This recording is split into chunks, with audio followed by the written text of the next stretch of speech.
Organization change, McKinsey's 7S framework.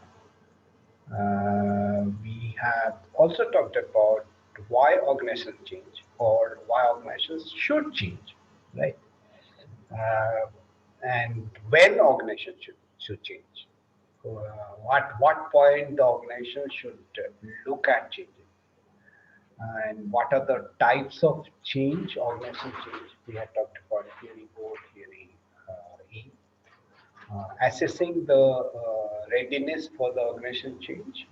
We talked about the organizational cholesterol check every now and again. We talked about organizational culture. Then we also talked about organizational structure. We very briefly talked about the organizational network analysis, ONA. So, any of you would like to give us any of the 8 which you remember? Uh, we'll start with the definition. What is organizational change in your own words? I don't want any bookish definition. In your own words, what is organizational change? You guys can unmute yourself and speak. Anupam, what is organizational change?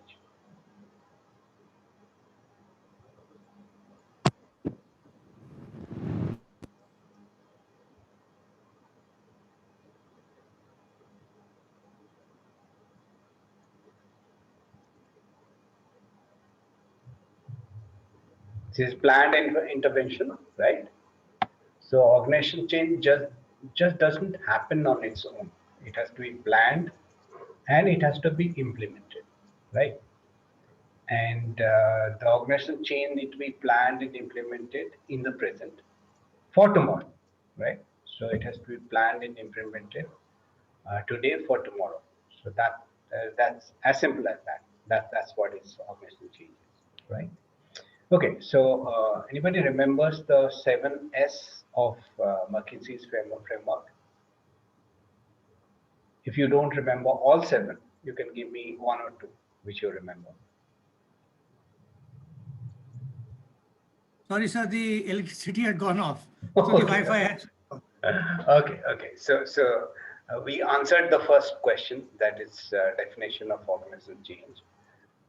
So if you remember any of the 7 S's of the McKinsey's framework, 7S framework, you can give us. Anybody? Yes, I do remember. Yeah, Murli. Yeah. Yes, it's shared values. Yeah. Strategy, structure, styles, skills, system, and staff. Very good. Thank you, Murli. Right. So we talked about the 3 hard S and 3 soft S, right? And the shared value in the middle, it acts as a glue to keep all the 6 S's together. So what are those hard S's? Hard S's are basically the strategy, structure, and the systems, right? So what is the strategy of the organization? What is the organizational structure? And what are the systems which are? So these hard S's are visible, right? And the soft S's are normally not as, I mean, you can point finger at these soft S's, like the style, the management style, or the working style of the organization, of the employees. You can't put a finger on that and say that this is the style. Similarly, the skill set of the organization, although you may have a skills inventory, but that's basically some of the skills you are able to capture in that skill inventory, but not all. You'll be surprised as to what kind of skills people do have, and many times they will surprise you if you put them in a different role, and they would actually surprise you as to what they know and what they can achieve. Similarly, the staff, right? Although the staff which the people are visible, right? But the skills they bring to the table, the kind of networking they can develop, they are not visible. Many a time we saw in the ONA analysis which we did briefly in the last class that the the hats you wear in the organizational hierarchy and the kind of influence you can garner for yourself are may not be compatible. They don't just because somebody is a CEO does not mean that he or she would be the most influential person in that organization. There will be somebody down below who will be much more influential than the CEO of the organization, depending on uh, the expertise he or she carries, depending on the kind of networking he has. Many times, what happens is that you may take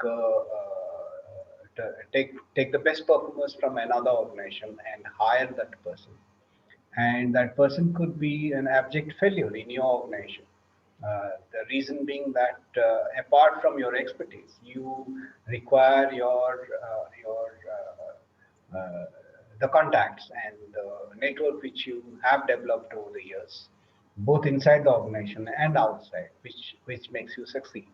But once you take such a person from another organization and transplant that person in your organization, all those contacts and networking are gone, both inside the organization.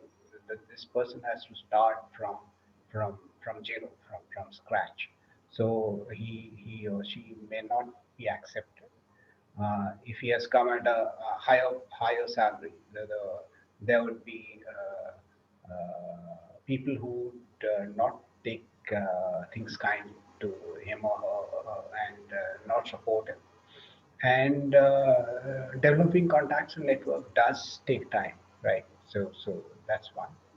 And we also discussed that if you want to introduce a change in the organization and you want a OD intervention to happen, then if you are tinkering with one of the SS, whether it is skill or strategy, and you don't do anything about the remaining, then the change may not happen, because all these seven S's are very closely interlinked with one another, and you cannot change one S and keep the other six S's intact and hope that the organizational change will happen. It will not.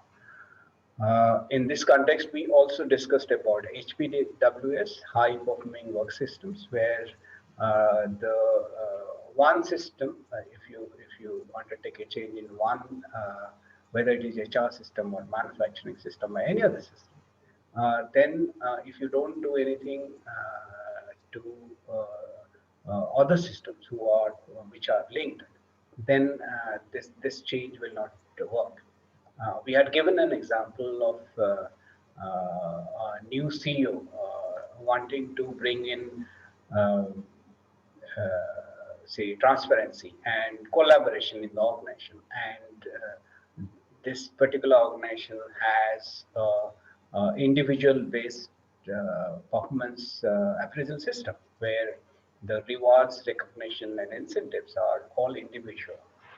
Then the collaboration will not happen because of this. So you have to necessarily look at the reward and recognition and the performance management system in the organization to make it more collaborative. As long as it remains individual based, collaboration will not happen, right? So this is what McKinsey 7S framework is. Like, change happens only when you are looking at all the 7Ss rather than looking at each S in isolation. Third, we talked about why organizations change or should change.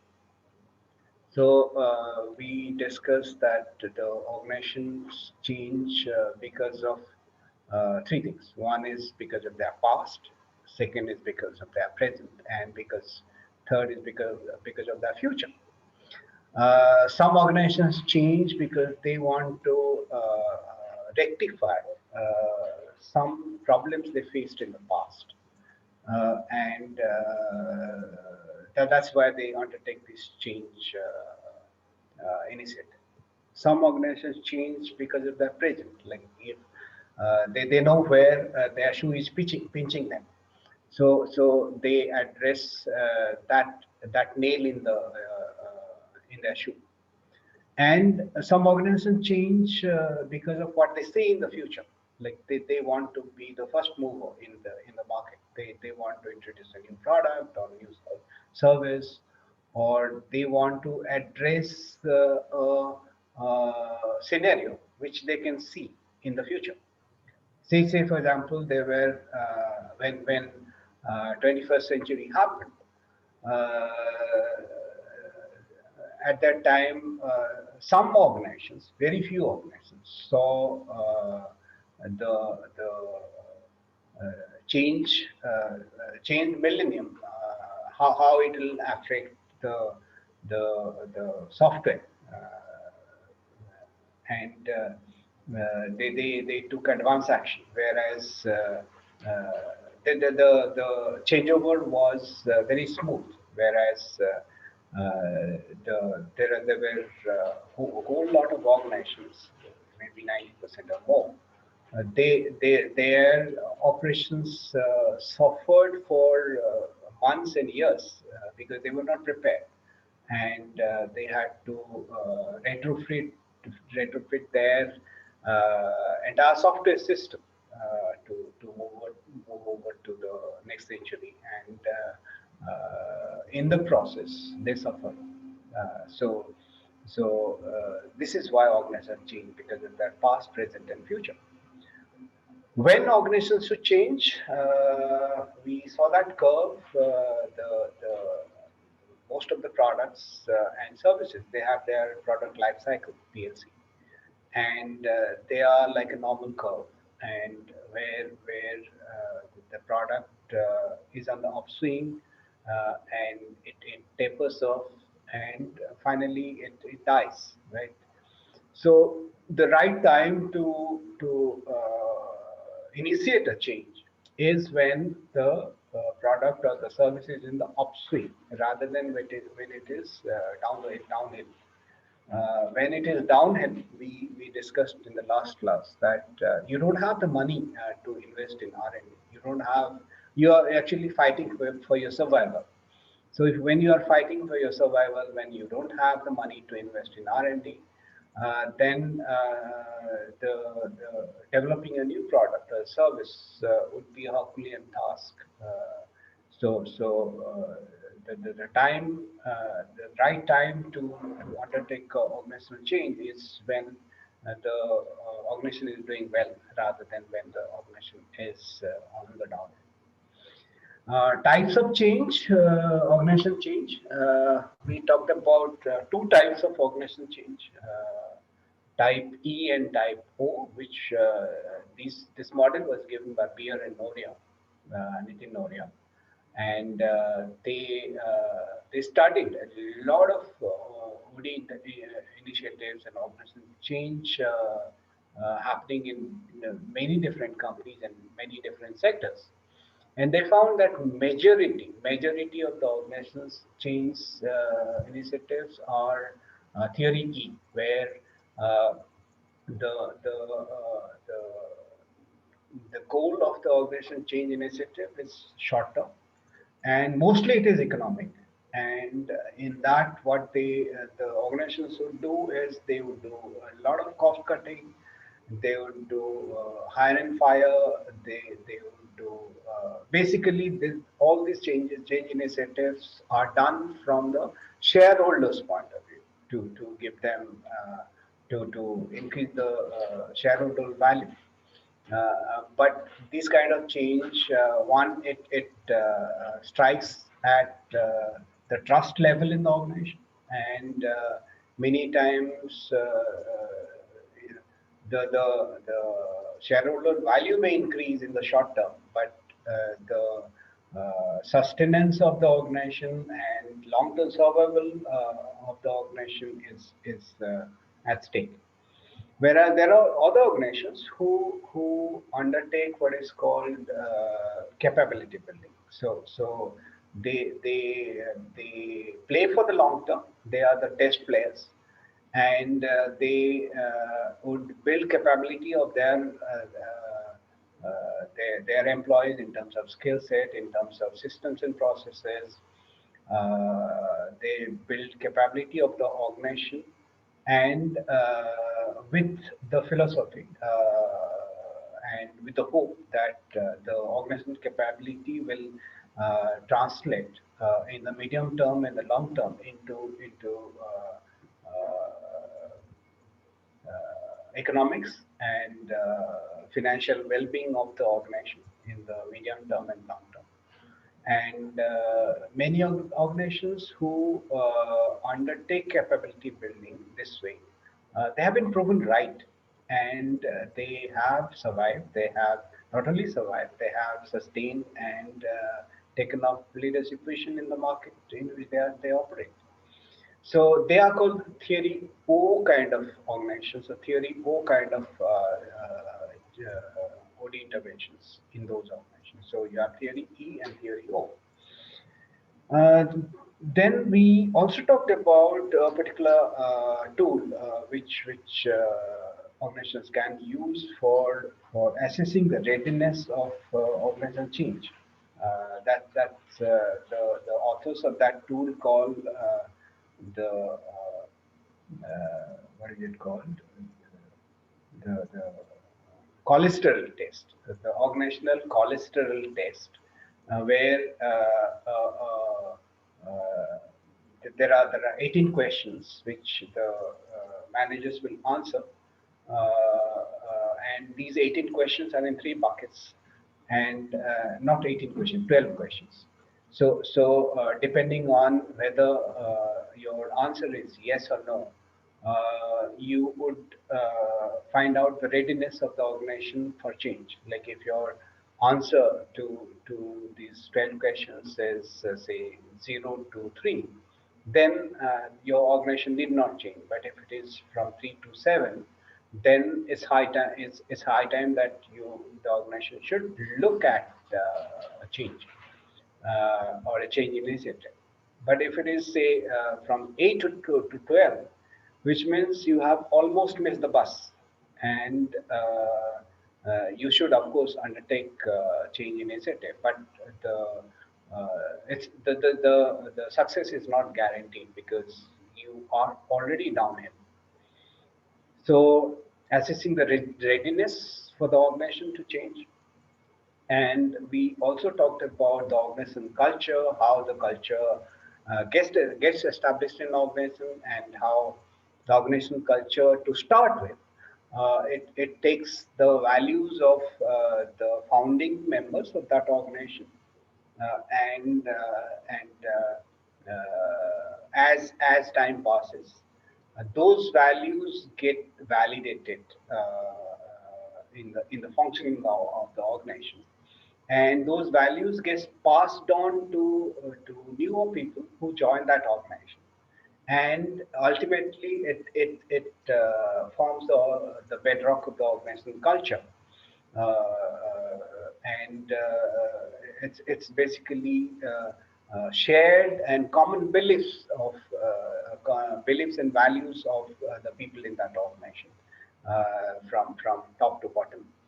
And when the organization culture has taken firm root, you won't even be conscious as to what kind of culture in that organization is, because it becomes second nature to people in that particular organization, and you are not even conscious of the kind of values and beliefs that you hold. And finally, we also talked about the organization structure, and we distinguished between the formal structure and the informal structure. And many a time, the informal structure has absolutely no correspondence with the formal structure.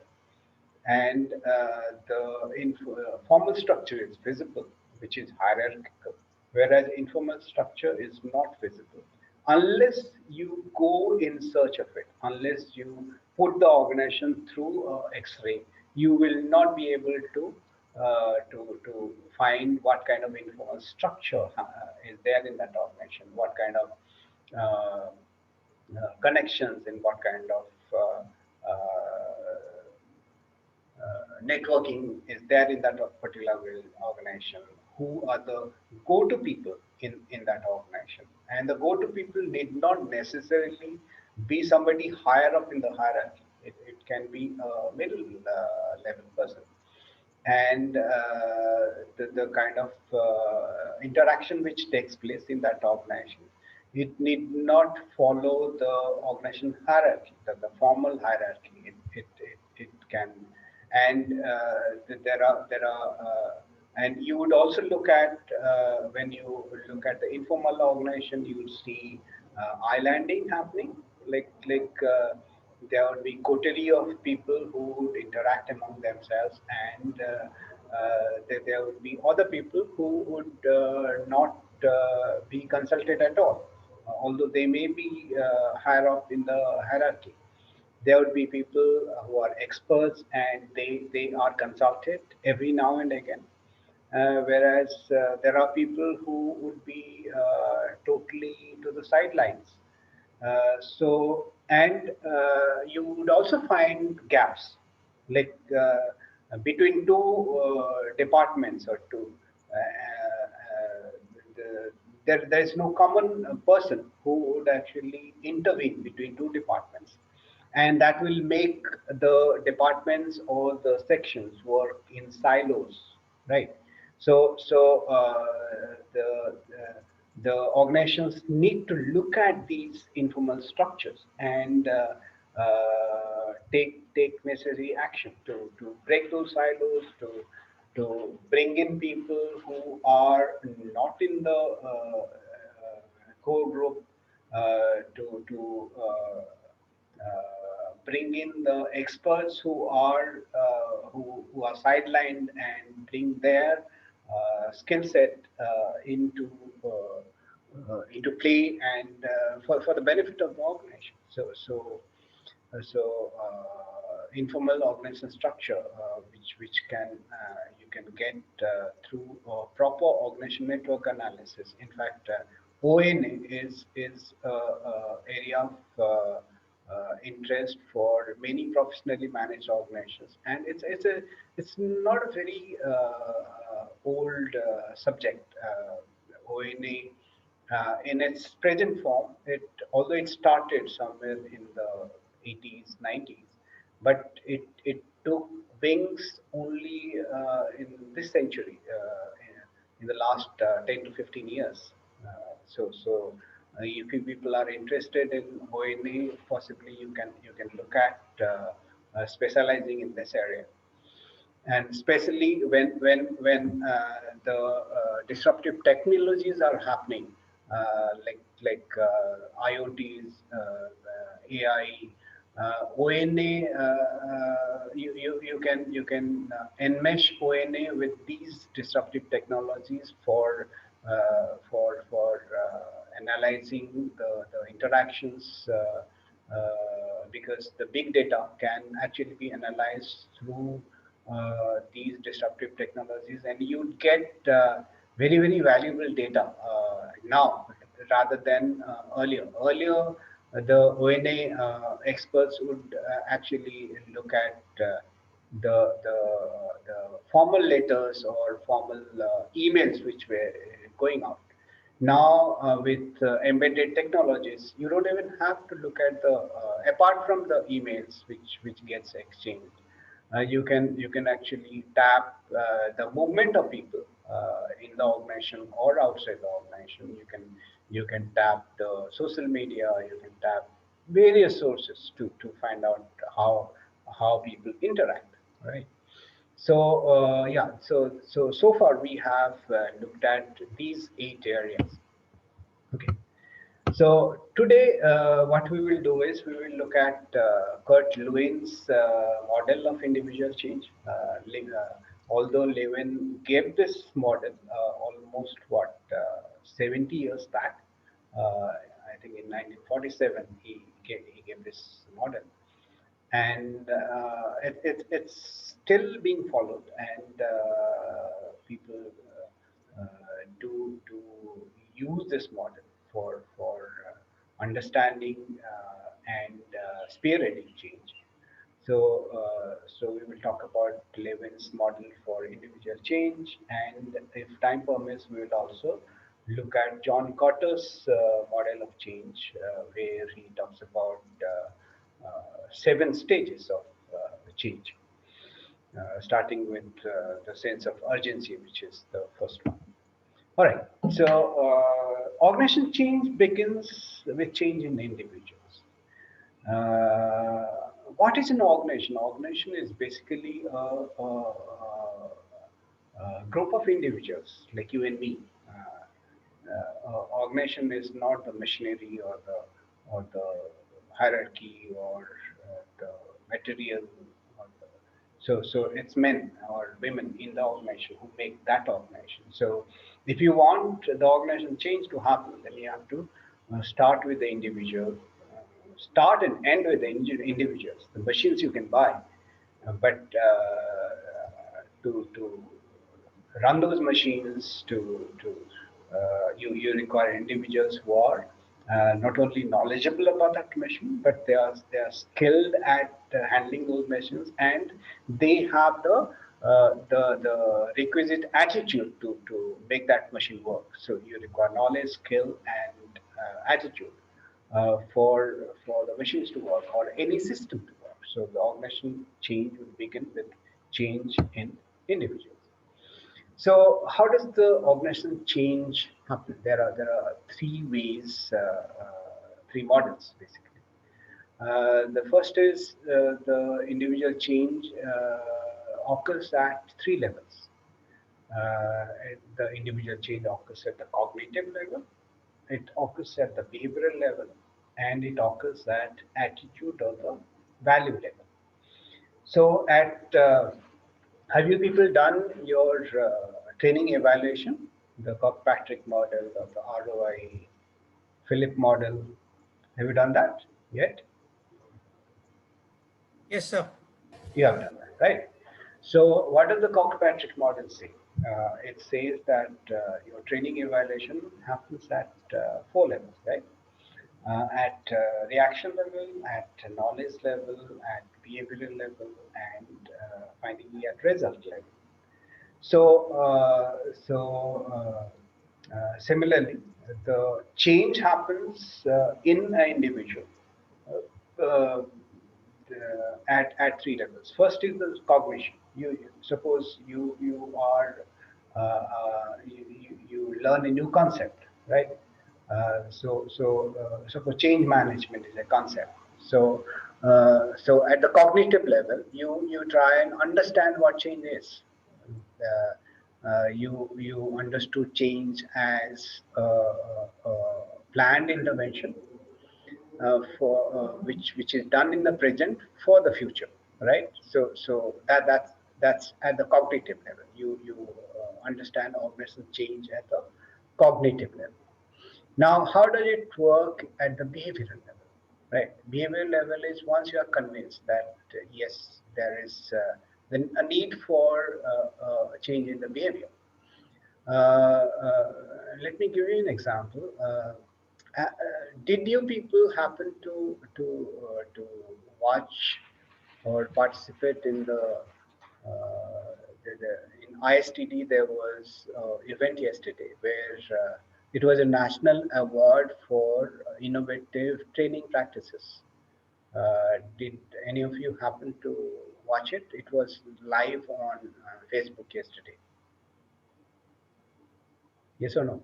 No, No. no. Okay, okay. So I believe it should be available on the Facebook recording also be there. I think they will also they'll circulate it. If not, maybe I'll circulate it in the student group. Uh, you should watch it because there were some 36 participants all across India who participated in this particular competition, and they are from all the sectors, and from manufacturing, from IT, ITES, banking sector, power generation, and in the it happened in two phases. The first yesterday was the final presentation. In the first phase, these 36 teams were shortlisted into 16 teams, and they made live presentation to a panel of jury, and it happened in Scope Complex. In Lodi, near Lodi Road. And the reason why I'm just and they actually presented what all novelties they have brought into their training programs and processes, and some of those, in fact, many of those presentations were real eye openers.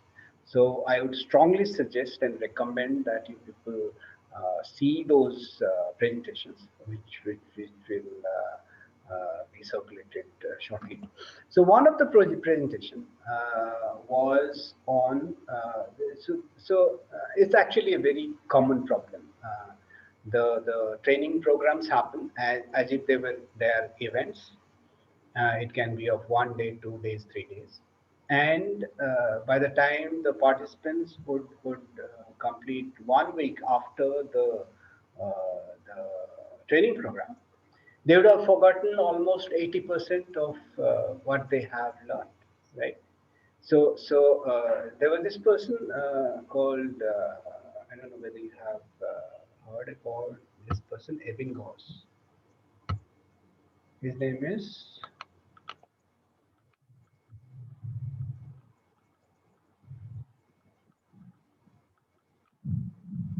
so do you know this guy, Evan Goss? No, All right. never heard of it. Never heard of it. All right. So he's the guy who gave this forgetting curve, right? Forgetting, curve of forgetting, right? Okay. So what he said was that if this is one, this is say 30 days, right? So our whatever we learn, it it it it follows a very precipitous path, right? By the time it's 30 days, we would have forgotten almost what 90 to 95% of what we have learned, unless it is reinforced somewhere in between. So this is a common problem for every trainer, right? So by the time 30 days happens, hardly 5 to 10% would be retained, right? So some trainers in some progressive organizations, they have started training method which is called spaced learning.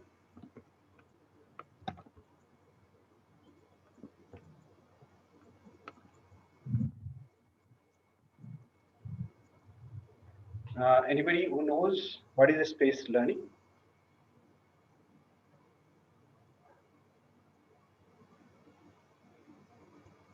Any guesses? Yes, What sir. could be You spaced? keep Yeah. you keep meeting them after a certain time. Like people like if I'm taking the program, I take one program on Friday, the next program on next Friday. So there is space between two like Yeah. programs so people can reflect, internalize, apply, and come Correct. back with questions.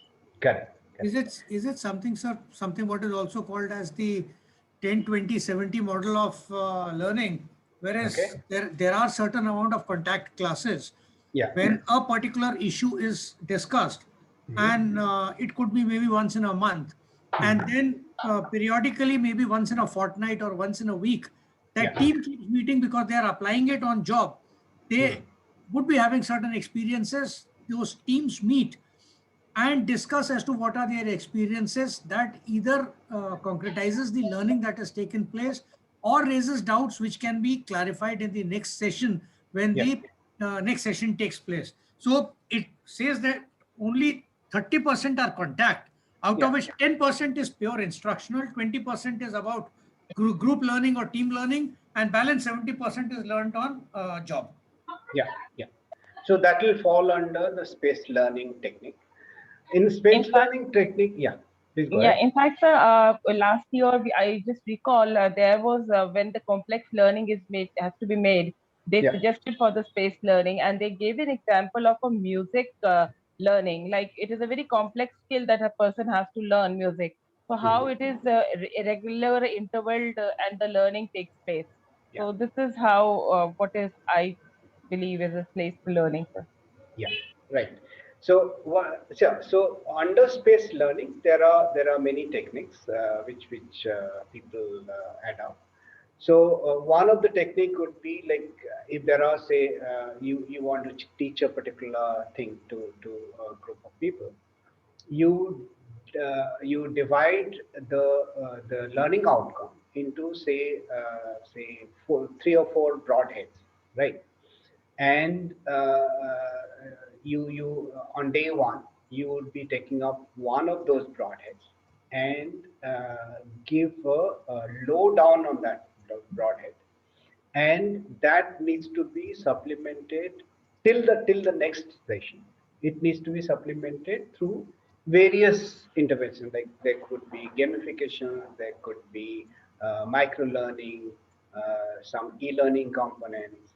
Then you take up the second broadhead, and similarly, and you would actually recall and recap what input was given in the first session.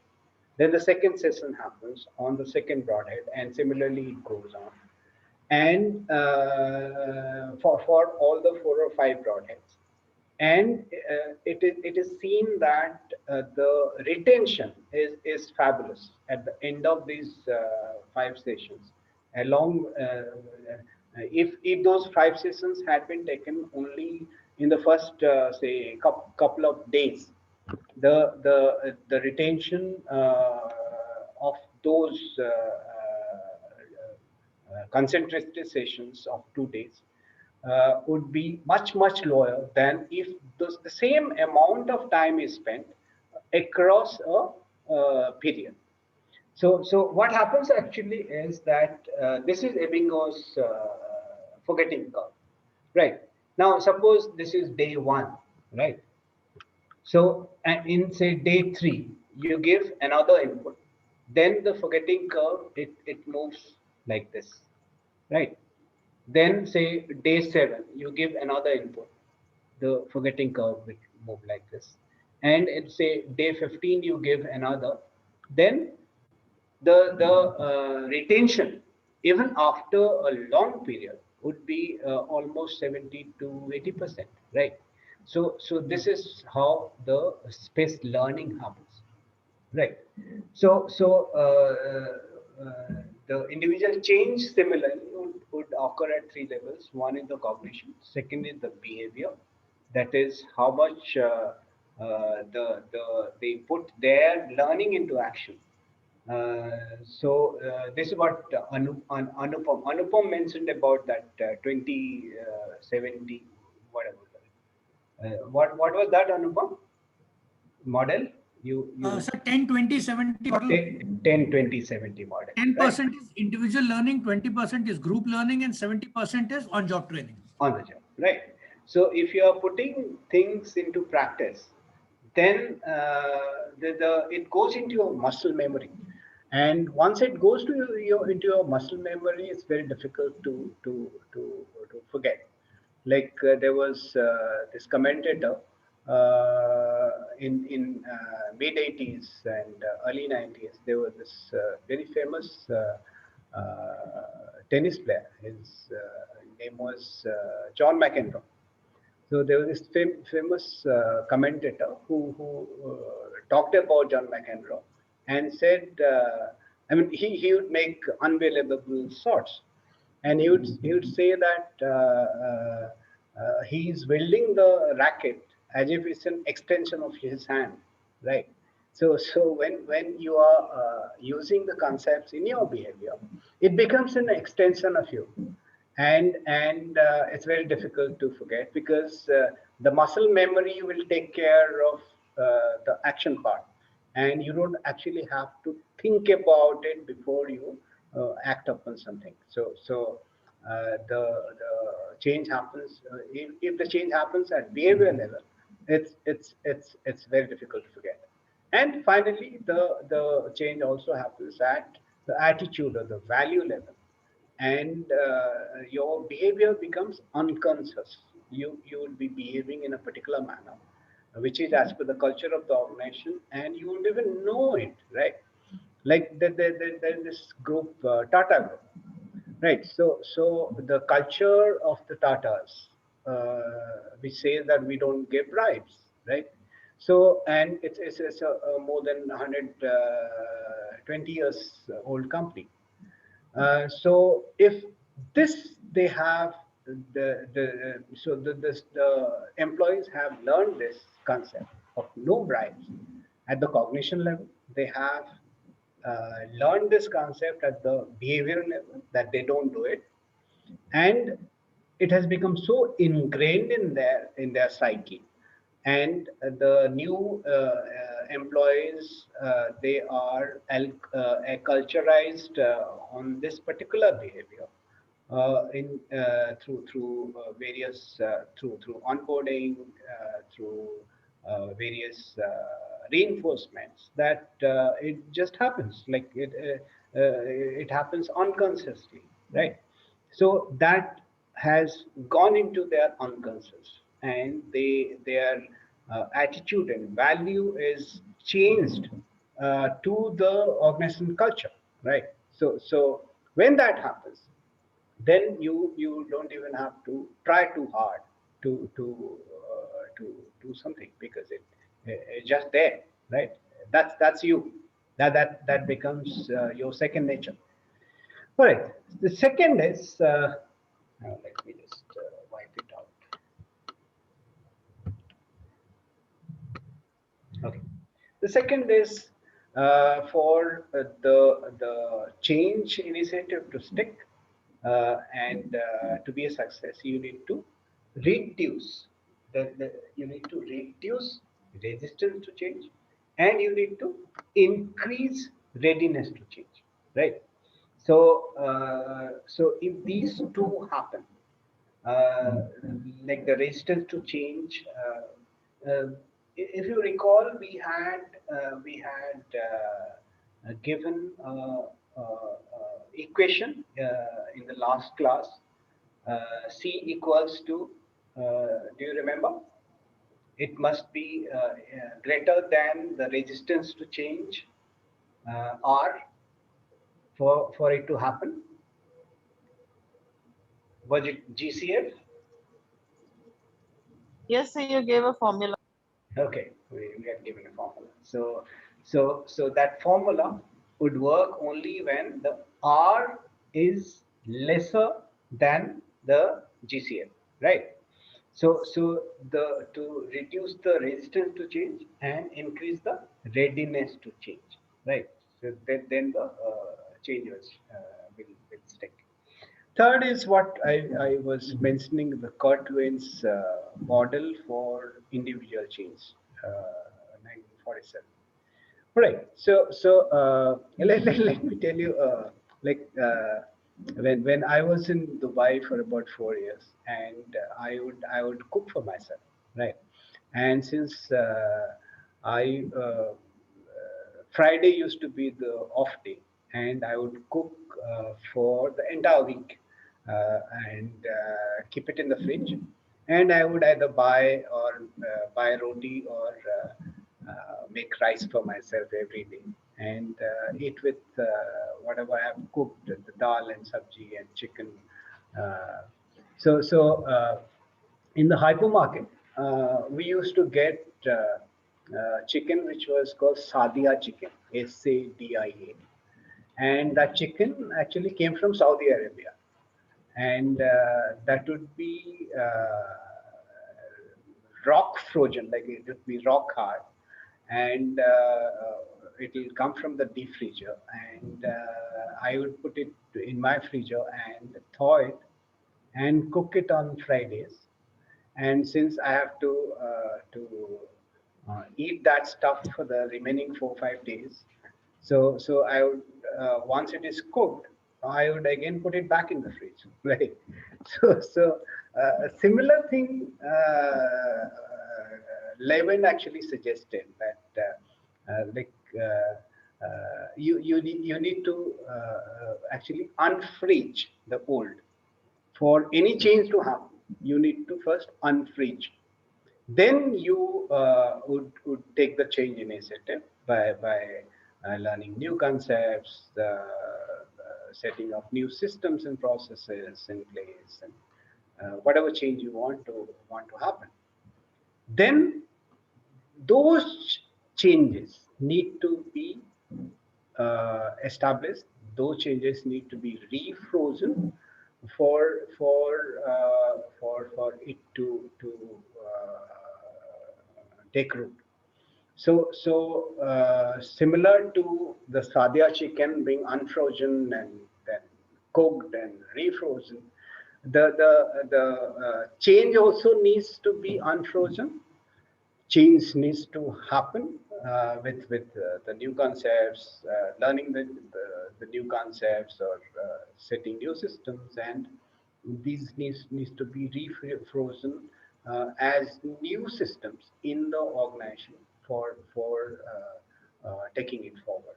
So this in simple terms is the Levin's model of individual change: unfreezing, changing, and rephrasing. Uh, okay, so this one we did learn in the last class or before that. So who are you in the organization when the change is happening? Are you a tortoise? Are you a bird of prey, or are you a lion, or a deer, or a elephant? So every organization would have these five uh, animals, right? In fact, it's very interesting to find out. Look out in your own organization if you are working, and try and find out who these people are, which animal they are, right? Like the people who are tortoises, they're very calm, right? They contribute calm and quiet and patience to the group when things happen. But what is it that they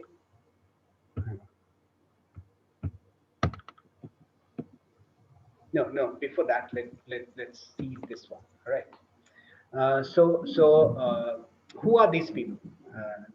Who are the turtles? They when change happens, or they are threatened by change, what they would do is they would tend to put their head down, and they would draw themselves inward and stay as quiet as possible. They would try and mingle with the furniture, and hope that the storm will just blow over, and they would ask very few questions and try not to be noticed, right? And they are like ostrich like. They would put their head in the sand and expect the storm to blow over. Now the employees who are hawks, the birds of prey, what would they do when storm happens? What would the hawk do?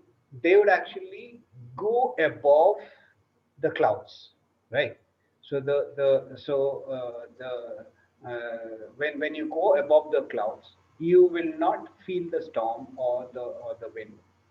They would look at the organization from a distance, right, and have a big picture as to what's happening, why it is happening, who are the players, right, and they would hover and watch from a distance. They would ask questions, they would try to analyze things, but they will not get down to the earth to get involved in the nitty gritty of the change happening. Okay, so there are lions, right, amongst the employees, and who are these lions?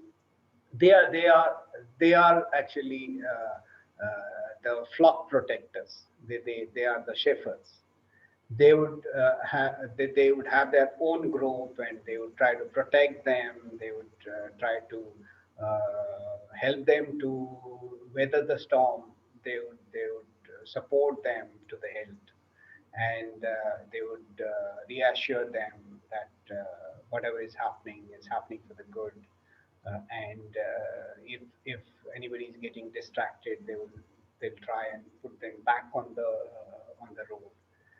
So this is what, and these are basically people's persons. The lions would be the people's person. They are not too much concerned about their own well-being, but they are concerned about the well-being of the herd they manage. Then there are deers, right? And deers, they are very skittish, right? They get very easily distracted. They will, when the change is happening, they would actually keep moving from place to place, where to hide, and they would look for a safe place to hide, like if there is a merger and acquisition.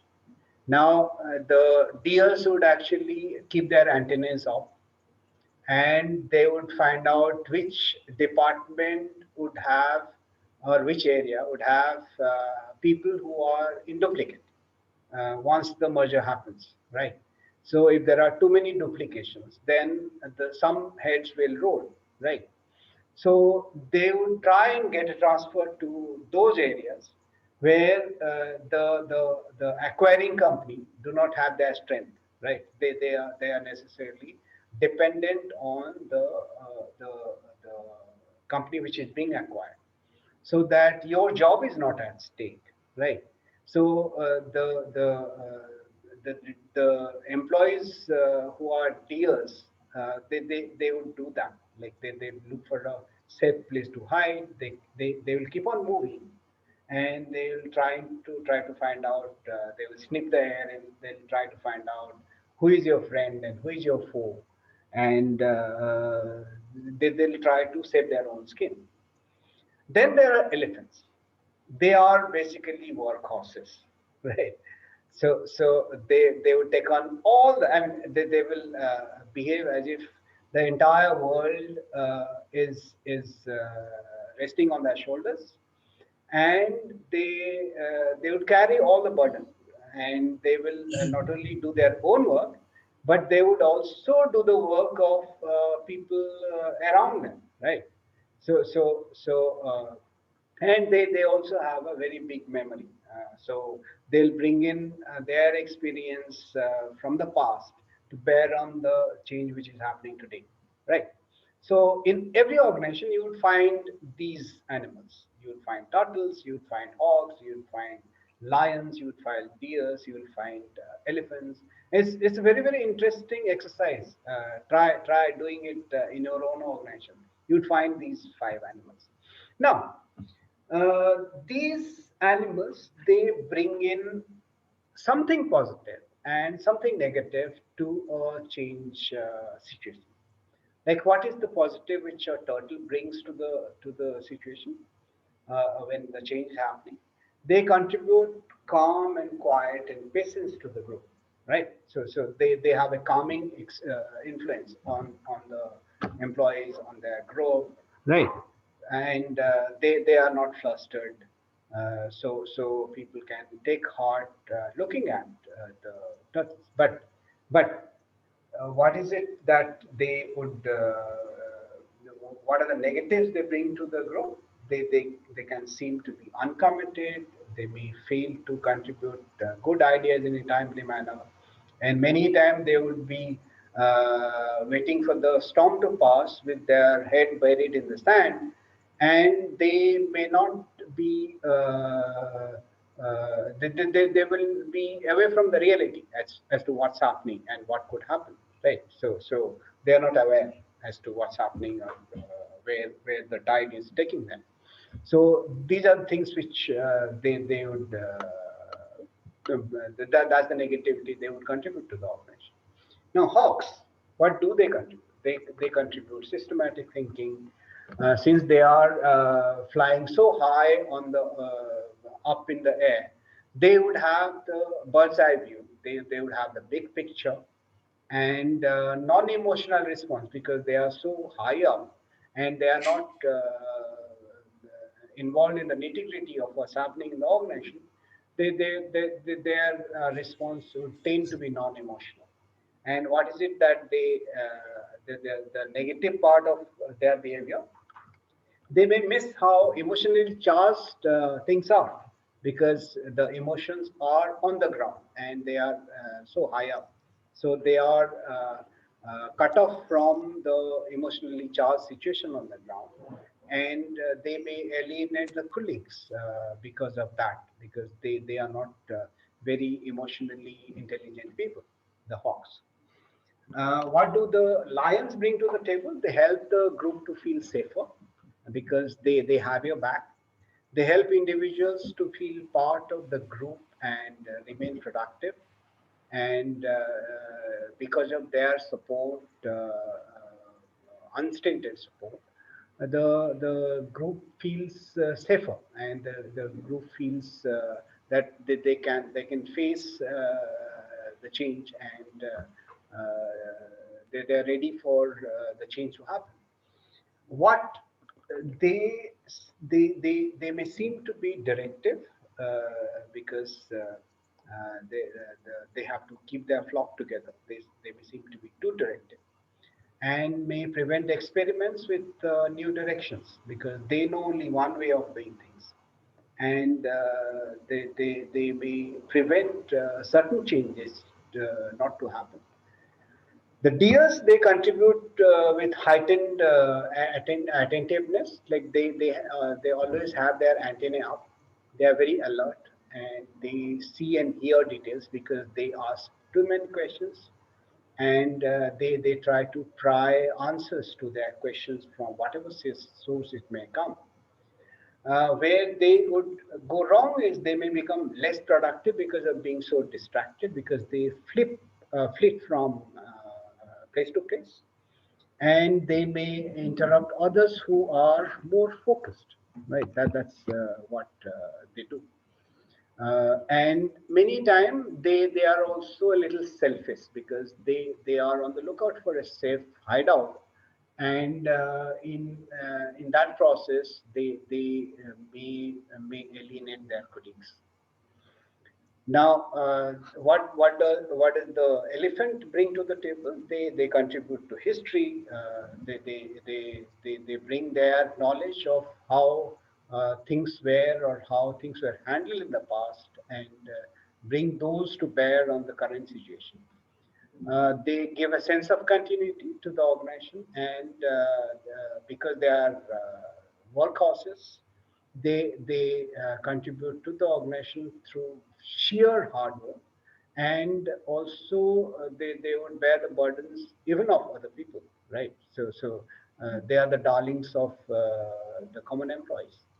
But what they would do also is they may resist new ways of doing things because they are bringing their past to bear on the present, and they may become exhausted and overloaded because not only they are doing their own work, but they are also doing the work of others, right? So uh, so I would suggest that if you are working, then look out for these people in your organization. It's very interesting, right? When, especially when the change is happening, you would actually see the turtles, you would actually see the hawks, lions, deer, and elephants in your own organization. Okay, coming to Kurt Lowen's model of individual change, unphrasing, changing, and rephrasing, let's look at each one of these components or each one of these stages. What happens in unphrasing is it creates the motivation and need to change, and the unphrasing also creates psychological safety to reduce learning anxiety. So in the unfreezing stage, two things must happen. One is the status quo equilibrium needs to be disconfirmed, like if it is height bound or if it is rock solid, then the winds of change will just hit that rock and move away. But if it is unfrozen, then possibly it may cause some impact on the hidebound customs and processes in that organization. So the status quo equilibrium needs to be disconfirmed, needs to be unfrozen for change to happen. So how do you do that? How does the manager or the leader do it? How does the thawing process happen? How does the leader help the unfreezing to happen? Uh, One of the way is to show how the current state is mismatched with the need for the organization to be competitive, right? So how the organization may not be able to face the challenges of the future or face the challenges of the competition. So one has to make a business case out of the need for change, right? If we continue to be what we are, then possibly we will fall by the wayside. Like Kodak, they who were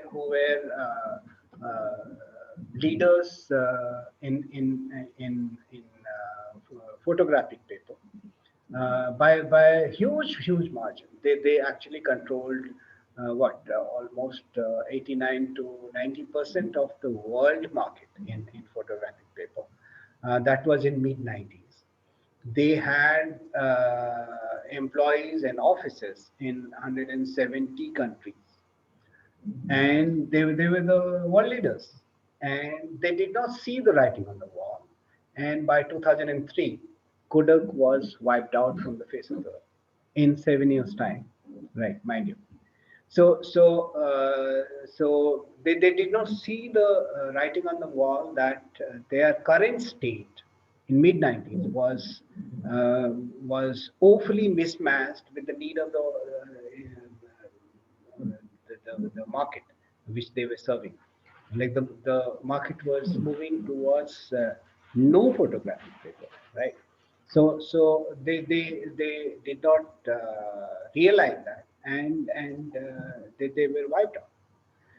Nokia, if you remember, they are a very old company. I think they started somewhere in the 17th or 18th century, and they were not into mobile phones. They to start with. I mean, the mobile phones were not there at that point of time. They were actually into manufacturing paper, right? Nokia was into paper, and they were a famous paper manufacturer. And somewhere down the line in 70s and 80s, they realized that the future is not paper, but future is digital, and future is mobile telephony. And they moved to making manufacturing mobile phones, and the rest is history. But again, the same Nokia, who were market leaders in mobile phones, they did not read the writing on the wall that the world is moving towards smartphones, and they continued to manufacture what they used to manufacture, and the world. See the world of customers is unforgiving, no matter who you are. Once you ignore or do not cater to the needs of the customer, they will just dump you, and which they did. The Nokia story is proof of that. And so the leaders need to make a case, business case for the change to happen.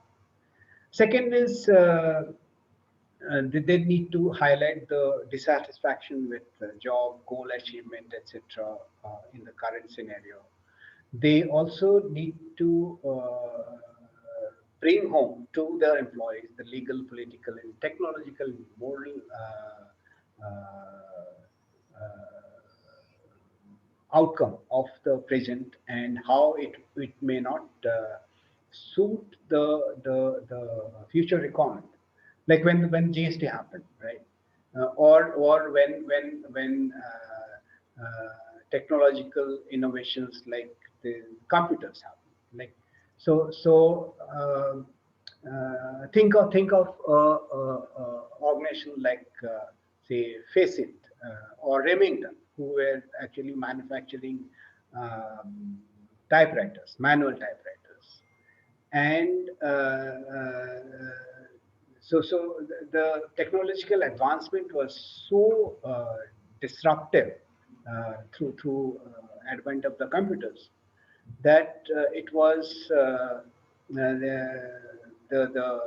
companies like Faceit and Remington, who were actually world leaders in manual typewriters, they were wiped out from the face of the earth, right? Because they did not address the change which was bound to come, and they did not see the writing on the wall, and they had to go. Uh, Second is how to create an motivation or the need to change. In the previous slide, we talked about the fear of change, rather the resistance to change must be lesser than the readiness to change. To reduce the resistance to change, one has to the leader has to instill so,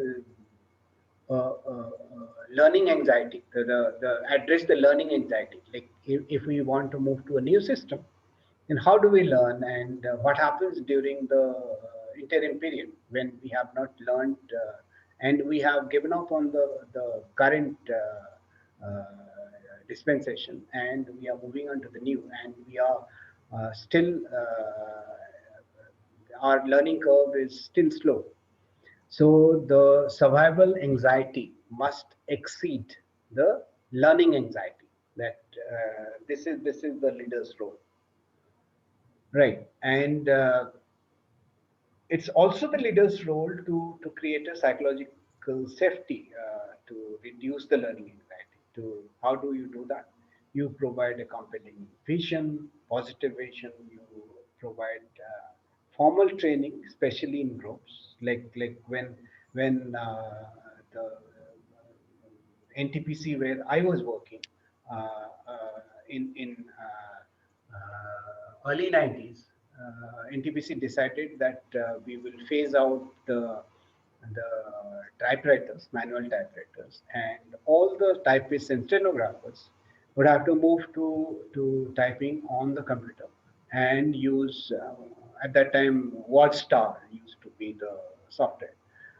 So they have to necessarily move to NTPC is a very old company. I mean, they were established in 1975, and by the early 90s, there was almost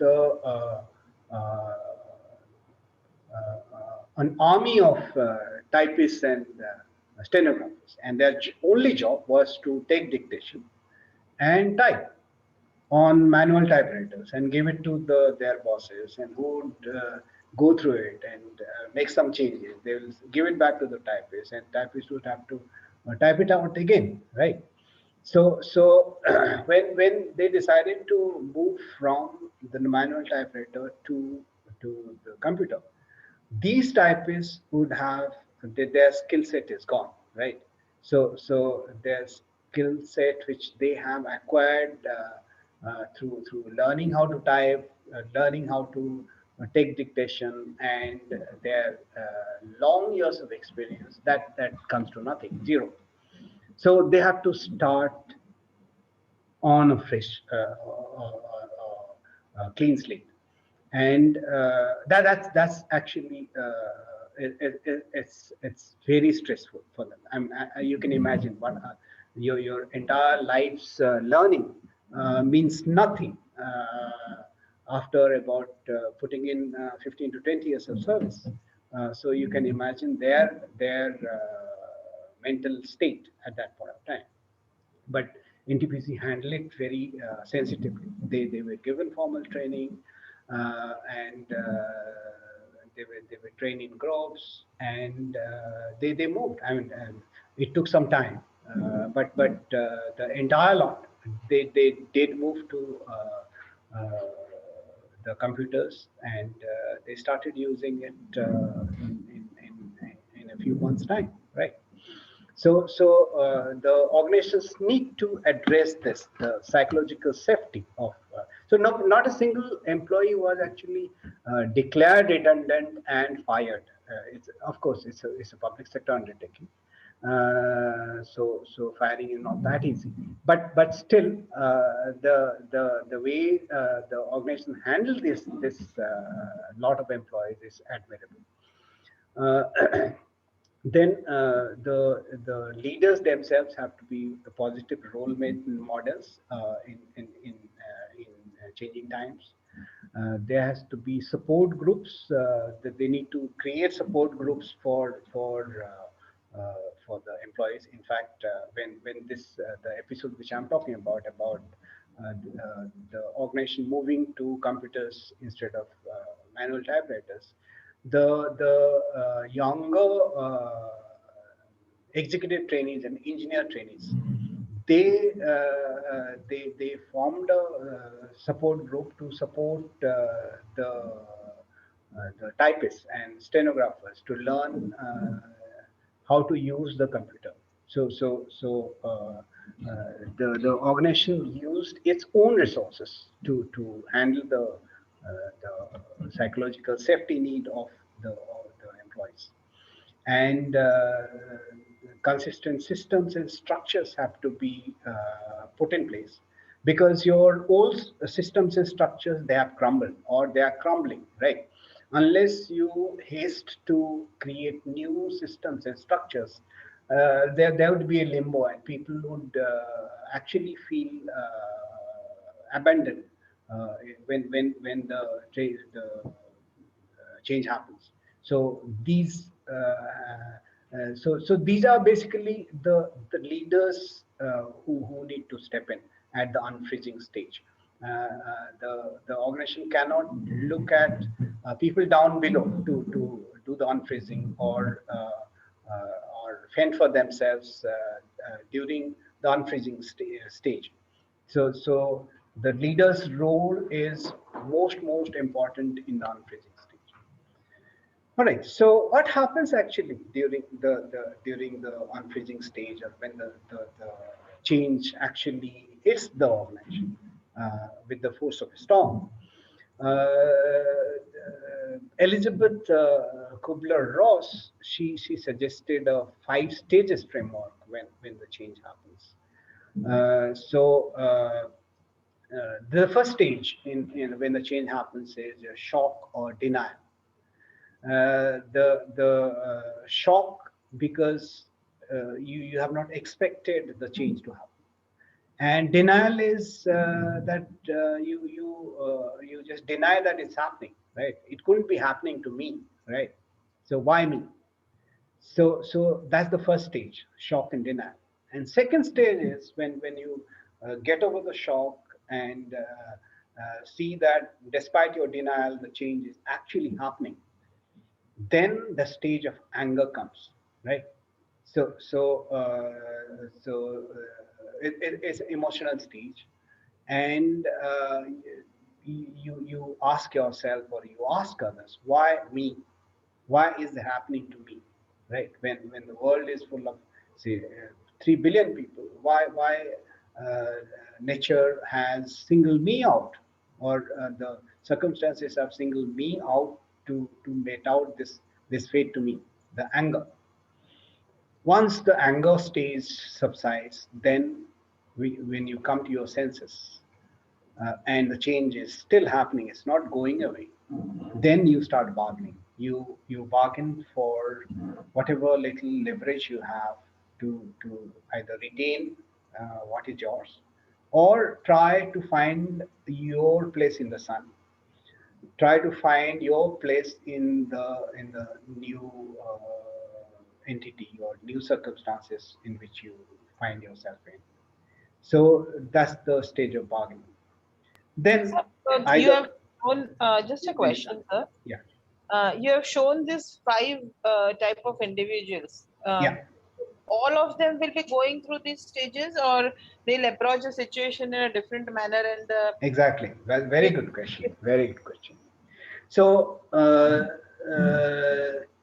it'll be different for different people, right? So possibly people who are hawks, right? So for them, the shock and denial would be of a lesser intensity than it'll be for a deer, right? It be lesser even for lion and the elephant. So for deer, it will be the highest, and to a lesser extent, it will be for the turtle, right?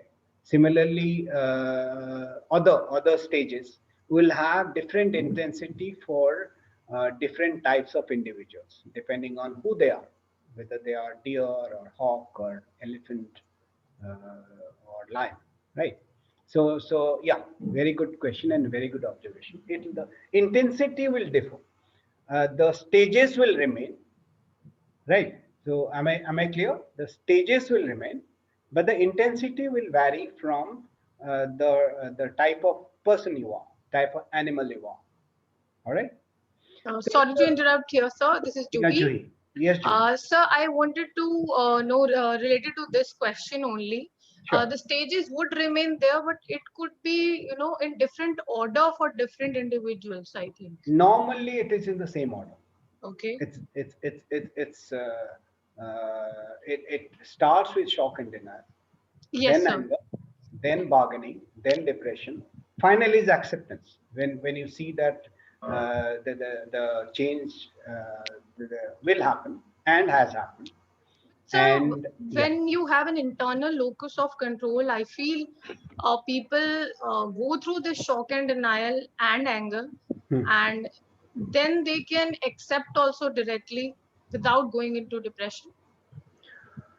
uh, yeah, in a sense, but the human beings are not.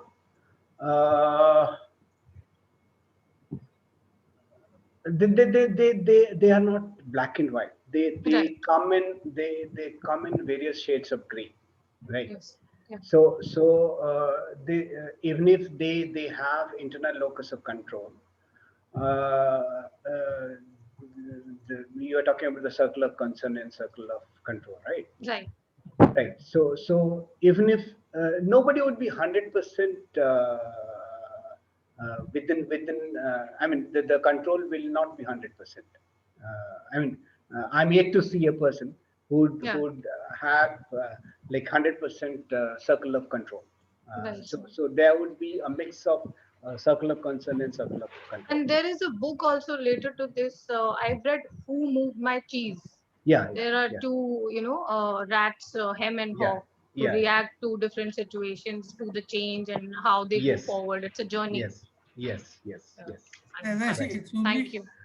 Yes, Anupam, you were saying it's something? only the reaction of a person to each stage will differ depending Yeah. on personality type.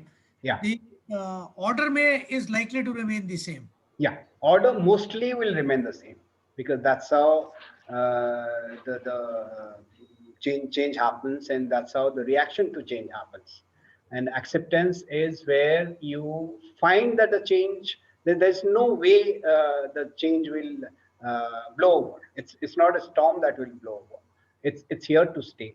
And once that happens, and you have adjusted all your four stages, then the acceptance and try to pick up the pieces and make the most out of it happens at that And stage, also, the sir, acceptance stage. would one be correct if we surmise that more experienced you are and more senior you are in the hierarchy, more violent is going to be your reaction to these stages? Not necessarily, not No, necessarily. why I say that is because in that case you have a greater stake in the status quo. You are already at a certain level, and now you will have to change. So vis-a-vis a junior employee, a senior employee will always be against change that is being perpetuated. So Not at this point necessarily. of time, sir, a very Yeah, interesting fact Anupamji has actually brought up. So yeah. what I would like to add, sir, it's all about the growth mindset, because a senior or experience might also lead to certain experiential learning, and that change might be very easier for some of them, sir. And I Yeah. was just evaluating, sir, if we can club this with experiential learning and change together, because if this individual has already gone through a similar scenario, Mhm. probably then the shock and delight will not be a stage which where he will be very much into. He would directly go in a bargaining stage, or a stage where probably the anger would also not come to that stage. So how do you see this perspective, sir? See, as I had mentioned, that the intensity of these stages will differ. So possibly the shock and denial in somebody who is experienced, and somebody who is higher up in the hierarchy, and his job may not be at stake because he is in a position to see to it that he remains. And also the locus of control would play a big role. So the shock and denial possibly for this kind of a person may last maybe for a day or maybe lesser. And anger, yeah, it may be zero also. I'm not denying that the stage may not happen. But for most of the people would go through these five stages, and Yes, in sir. various intensities. Yes, And sir. it's not necessary that if you are higher up in the hierarchy, the intensity would be low. In fact, it may be the other way around also, right, Anupam? So it may be the other way around also. If there are say two heads of HR or two say COO, right, and it's a merger, right? It's a M&A happening. Then one of them has to go, right? So who will go and how the other person will take it would depend on their locus of control, and how they are managing these five stages, right? So their reaction has nothing to do with, or very little to do with their position in the hierarchy. Am I able to make some sense? Yes, Uh, sir. True. Very true. All right. no, Okay. I Yeah. The supporting question would be that if I am strategizing OD, Hmm. what, like, would I want my people to act like a tortoise, or would I want them to act like a hawk, or would I want to act them like lion? So if I'm facilitating OD change, what is the behavior that I want from people? Okay. Good question. Good question. In fact, if you are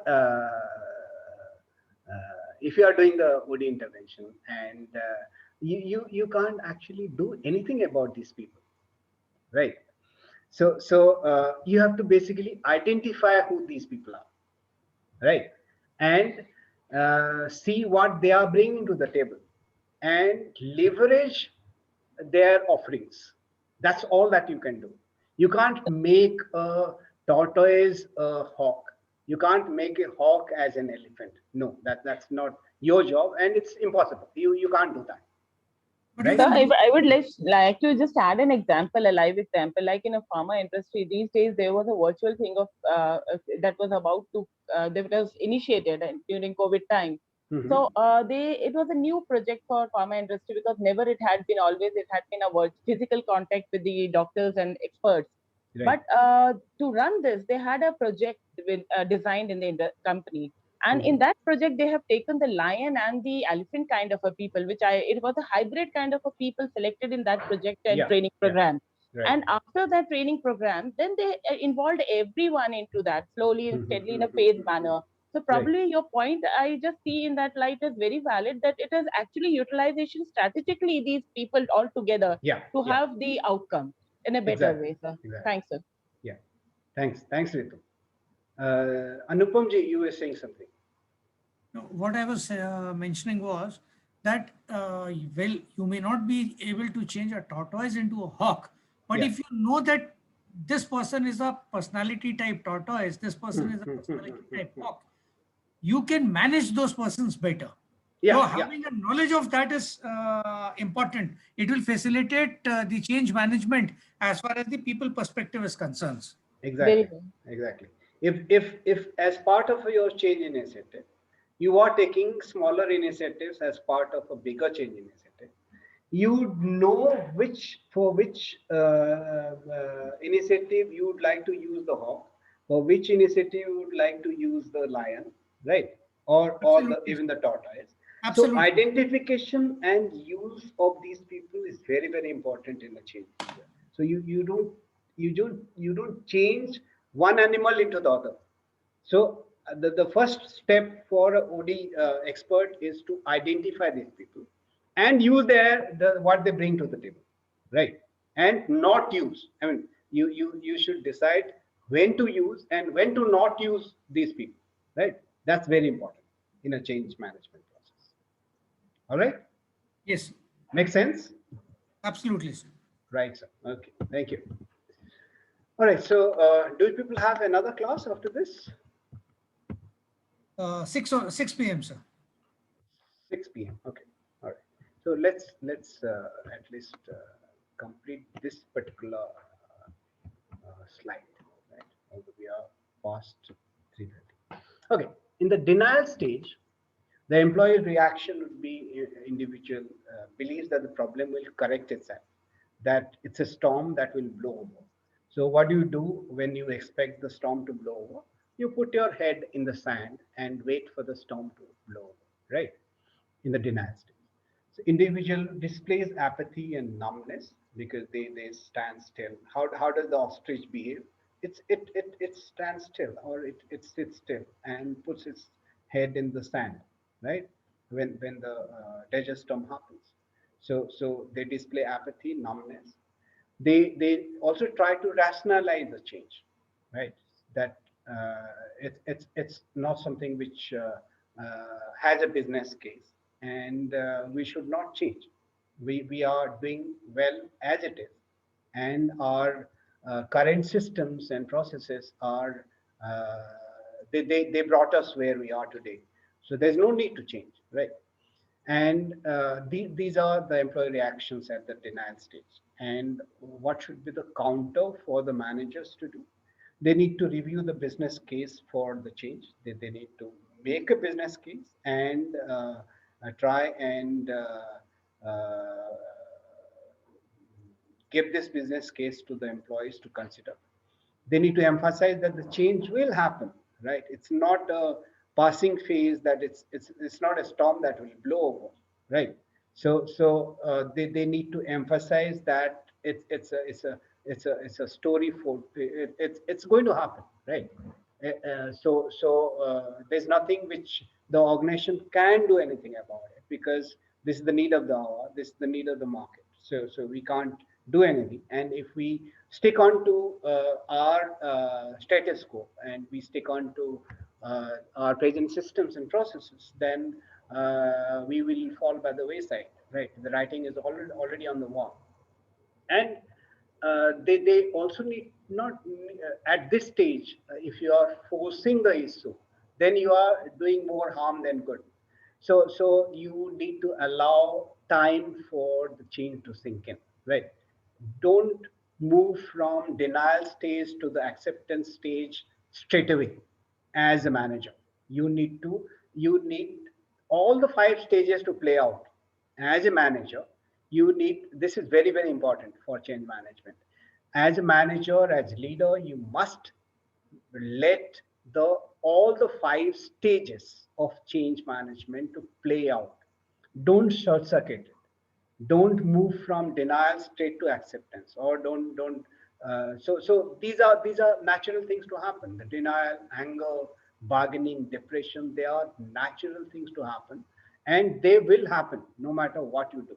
So go with the flow, let the stages play out, and you will be a success. In the anger stage, the employee reaction would be individual tries to sabotage the change effort. आप लोगों ने, have you seen the movie कभी हाँ कभी ना? शाहरुख खान था, याद है आपको? Yes, Yes, sir. sir. Okay. Yes, sir. What happens when Shahrukh Khan's best friend is marrying his own beloved? What does he do? He was the best man, right? He was carrying the ring, Right, right? the ring falls off. He doesn't, and the ring doesn't fall off. Yeah, Or rather, ring falls off. yeah, He knows where it is, right, and sir. he won't tell it to his friend, right? So the individual tries to sabotage the change effort. Individual tends to shoot the messenger, like they would like whosoever brings in the business case, they will shout him down, and the individual would withdraw from the team. Like, तुम लोग कुछ नहीं हो, मैं तो जा रहा हूँ, right? So the anger phase. So this is what will be the employee's reaction. Now, the suggested manager response will be to acknowledge the legitimacy of anger. This is very important. So that shows the emotional intelligence of the manager, that the anger is natural, and accept anger, right? So accept anger because it's natural. It is bound to happen whenever change happens. So acknowledge the legitimacy of anger. Distinguish between feelings and inappropriate behavior. This is also very important, right? So anger is acceptable, but inappropriate behavior by employees is not acceptable. So you have to make a distinction between feelings, including anger, and inappropriate behavior, which is not acceptable in the organization. And third is maintain focus on the real drivers of necessitating change, right? So you need to emphasize that the change is bound to happen, and emphasize on the business case for the change, emphasize on the need for change to survive. So during the anger stage, the suggested manager response is this. In the bargaining stage, what does the individual do? Individual tries to cut a deal to spare himself or herself, right? He will try to, like, if he's a deal, he would try to look for a safe place for himself, right? So he will look for a particular department where the axe may not fall, right? So he may try to cut a deal. Individual tries to redirect problem solving away from change. Whatever change initiative is being taken, instead of helping the change along, he would redirect the flow of change in the opposite direction. What would the manager do? Needs to do? They need to focus again on the individual and his or team. How the individual and the team will benefit from change. He will keep problem solving focused on the root cause. What is the root cause of change? Why the change is needed, and why it is good for the organization during the bargaining stage. Depression stage, the employee, after he has tried all the three things, like he has tried denial, he has tried anger, he has tried bargaining. If all these things don't work, then he or she would go into depression. The individual expresses a loss of control of over his environment, and he or she may not resign, but she may absent herself from the workplace, right, during the depression phase. And how would the manager respond to this? He need to provide a series of specific next steps and follow frequently. So checking in is very important. In fact, checking in with the employee at each stage of the change process, whether it is denial stage or anger stage, bargaining stage, but more so during the depression stage, where the employee is not coming to office, right? And we do not know what he or she may do, all right, during the depression stage, because he is physically absent from the office. And as a manager or a leader, it's your duty, both as manager and as a human being, to see to it that no ill consequences happen to the employees because of the change happening. So, and also they need to reinforce positive actions that the individual can take to adjust to change, right? If you are not able to contact the employee directly because of the absence, maybe you can go through some of their friends, or somebody they trust. That's what the manager needs to do during the depression stage. And final stage So, is acceptance. so can Yeah. I ask a question here? Yes, Benita, go So ahead. this means that each individual is looking at the change from his or her own understanding or perspective. Yeah, So it is the same change will be interpreted in different way by different people, exactly. and then it is based on the individual's reaction that they will be reacting to change, Right. and that would differ. So if I am again driving the organizational change Yeah. as a leader or as a trainer, how do I react to these different interpretations? I understand them, people are different, but I have one single change to create an impact in the organization. So how do I Mhm. go about and handling these different interpretations? Because it is uncertain. I will not be as a leader able to tell कि नहीं यही होने वाला है. We are facing uncertainty, and that is why we are undergoing change. And Right. each one reacts differently. So how do I then help them interpret, and how do I support them this way? Right. So that's where your expertise lies. Right. So it won't be a one size fits all kind of solution. Right. So just like when we talked about turtle and the hawk, lion. So you have to necessarily identify different people, right?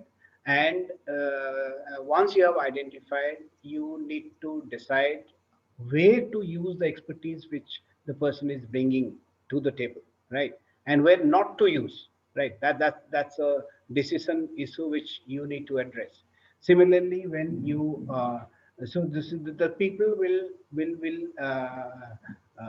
react differently to based on their own perspective, based on their locus of control, so based on their emotional intelligence.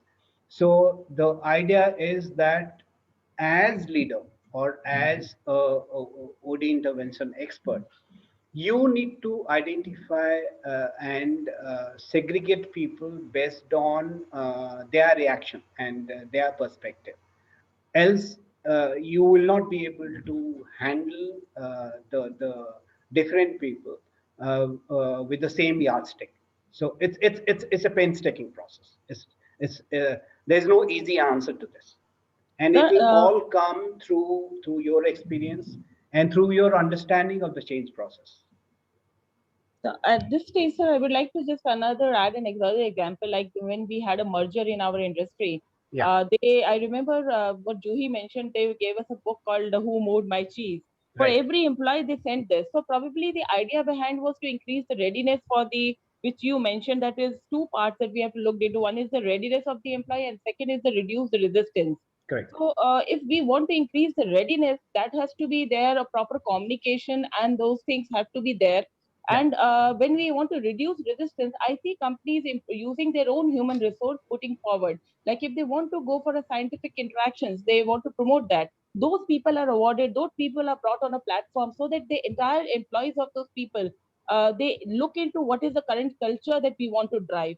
So this is how the industry, what I see, they improve the resistance, reduce that, and improve the readiness, and that brings a better, smooth change. Probably this is how I see it. Right. Both of, Thanks, Ritu.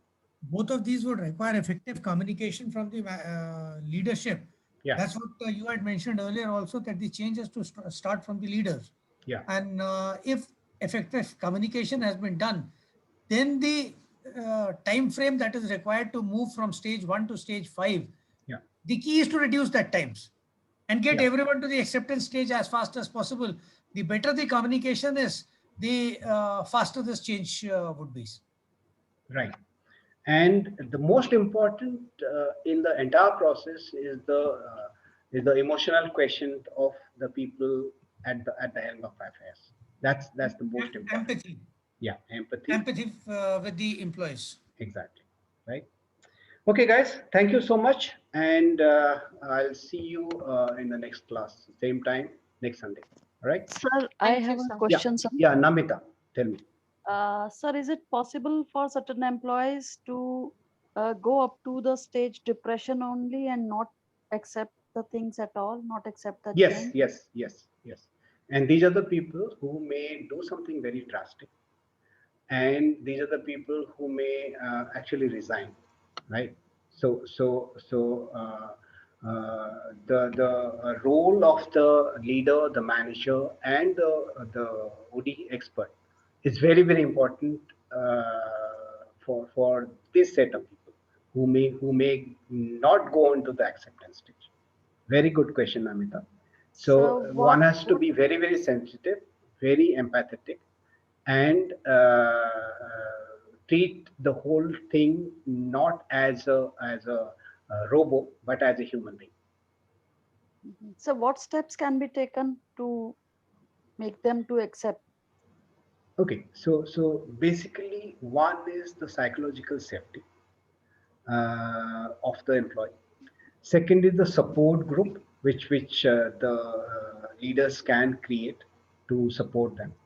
Also, to try and reach out these people through their friends or other people whom they trust, right?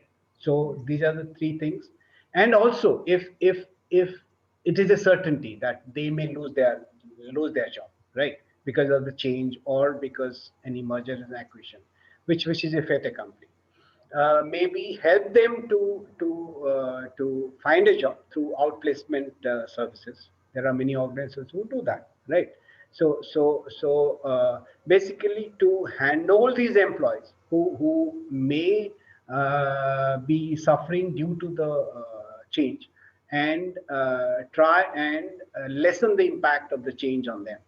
Right. So basically, to go the whole distance with them, rather than leaving it to their own